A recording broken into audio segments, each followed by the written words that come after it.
Buongiorno cari concittadini, siamo qua oggi con il nostro appuntamento di aggiornamento per quanto riguarda l'emergenza coronavirus. Qua con me ho il direttore Panella delle case di riposo del CIAS, in cui è ricompreso, come sapete, anche la casa di riposo Madonna del Vaiolo qua di Terni Po. E qua con me oggi insomma, per dare anche lui un aggiornamento per quanto riguarda l'emergenza coronavirus. L'aggiornamento riguarda, come sapete, i casi legati al focolaio di Portoviro. La situazione sta andando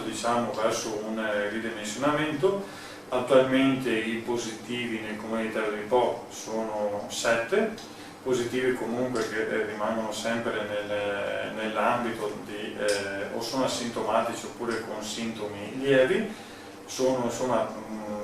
seguiti dai servizi igiene, quindi non hanno nessun tipo di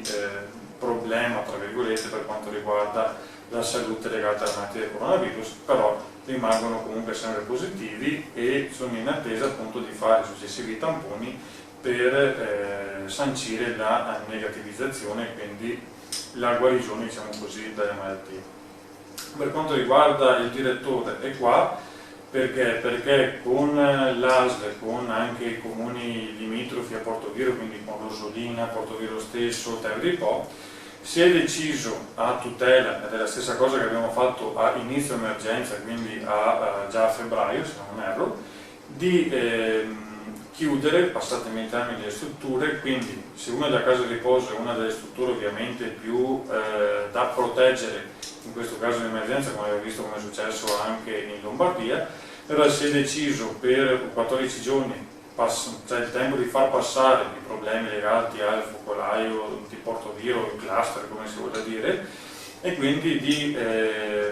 isolare la struttura ai parenti degli ospiti per 14 giorni. Nello stesso tempo è iniziato anche uno screening di tamponi a tutti gli ospiti che verrà ripetuto dopo magari tra una settimana, quindi tra un'altra settimana, quindi per 14 giorni, in modo da lasciare il tempo di smaltire questo problema che è nato con queste positività ed evitare che il problema diventi più grande oppure vada ad aggredire delle persone che sono già fragili per la loro condizione fisica. Quindi direttore, se vuoi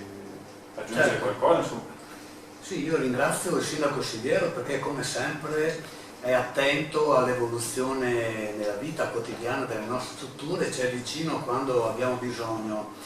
e volevo intanto così dare conto dell'operato del CIAS, che anche in questa occasione si sta muovendo con una rapidità del caso e in accordo con le autorità sanitarie dell'azienda URSS 5 Polesana. Abbiamo incontrato recentemente i familiari nelle nostre 3 strutture. Nel mese di agosto abbiamo svolto 3 incontri in presenza, a Taglio di Po è successo il 10 di agosto e abbiamo cercato di spiegare ai familiari qual è stata l'evoluzione precedente e quindi i nostri comportamenti conseguenti rispetto a questo fenomeno di diffusione del virus che siamo riusciti per ora ad evitare, avvertendo i familiari stessi che ci saremmo comportati conseguentemente all'evoluzione anche così l'andamento della diffusione del virus nelle varie comunità e quindi nei nostri comuni. Oggi appunto è il caso di annunciare questa cosa, cioè che in accordo con le autorità sanitarie dell'URSS 5 Polesana vorremmo cercare di fare un passo e capire qual è la reale portata e di evitare, quindi tagliare la strada al virus che eventualmente potesse inserirsi nelle nostre strutture a seguito della nascita della creazione di questo focolaio che si è sviluppato a Portoviro e che nell'idea delle autorità sanitarie va in qualche modo controllato soprattutto nei comuni limitrofi a Portoviro e quindi anche nella nostra struttura di Taglio di Po. Quindi da stamattina abbiamo avvisato tutti i familiari e vogliamo avvisare tutta la cittadinanza che al fine di tenere sotto osservazione questo fenomeno, quindi quanto si potrà o meno sviluppare questo focolaio, prudenzialmente e in ragione anche dell'evoluzione di avere un periodo di osservazione, quindi di limitazione delle visite che i familiari hanno fatto in questo periodo e quindi in presenza, continuando ovviamente a usare i tablet e quindi a fare le videochiamate o altri sistemi, ma di sospendere temporaneamente per un massimo di 14 giorni, potrebbe essere anche di meno in ragione appunto alla diffusione del virus,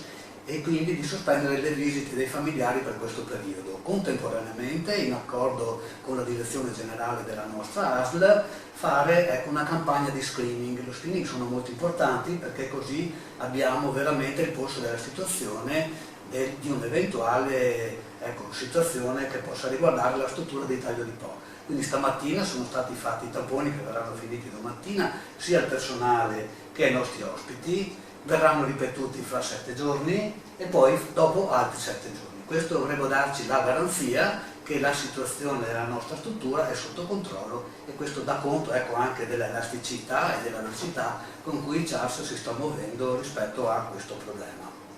Ecco, ringrazio il direttore e ringrazio anche tutti gli operatori delle 3 strutture perché come sempre continuano a fare un lavoro egregio e soprattutto continuano a darci delle risposte concrete la struttura CHARS. Capiamo il disagio che può creare questi 14 giorni di limitazioni, come diceva il direttore, però sono sempre improntati al fare una sorta di tagliafuoco, come si diceva, rispetto al virus e quindi porre una barriera. Probabilmente saranno un po' questi i mesi che ci aspettano nel futuro, quindi individuare il virus, colpirlo subito, nel senso limitarne la diffusione al massimo per evitare un famoso lockdown